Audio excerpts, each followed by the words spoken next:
ជីវិតដុនដាធ្លាក់ចុះនៅចំណុចសូន្យជាពេលដែលអាចពីងសោតមនុស្សចំវិញខ្លួនថាអ្នកណាក្បែរយើងប្រាកដពេលជោគជ័យមានអ្នកតាមខយកខ្វាត់ខ្វែងសួររឹកល្ងាចមិនចេះហត់តែពេលបរាជ័យម្នាក់ស្ងៀមមិនមកគេចមុខលេងរាប់ដូចមនុស្សមិនស្គាល់គ្នាអរគុណតាំងរាជ័យឲ្យខ្ញុំស្គាល់មនុស្សច្បាំងថាអ្នកណាខ្លាំងដែលមិនចោលគ្នាដែលខ្ញុំត្រូវការគឺក្រសោបពេលខ្ញុំវេទនាហន់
ជីវិតដុនដាធ្លាក់ចុះនៅចំណុចសូន្យជាពេលដែលអាចពីងសោតមនុស្សចំវិញខ្លួនថាអ្នកណាក្បែរយើងប្រាកដពេលជោគជ័យមានអ្នកតាមខយកខ្វាត់ខ្វែងសួររឹកល្ងាចមិនចេះហត់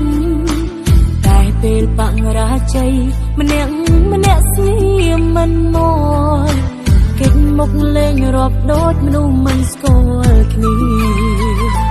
អរគុណតាំងរាជ័យឲ្យខ្ញុំស្គាល់មនុស្សច្បាំងថាអ្នកណាខ្លាំងដែលមិនចោលគ្នាដែលខ្ញុំត្រូវការគឺក្រសោបពេលខ្ញុំវេទនាហន់ជួយគ្នា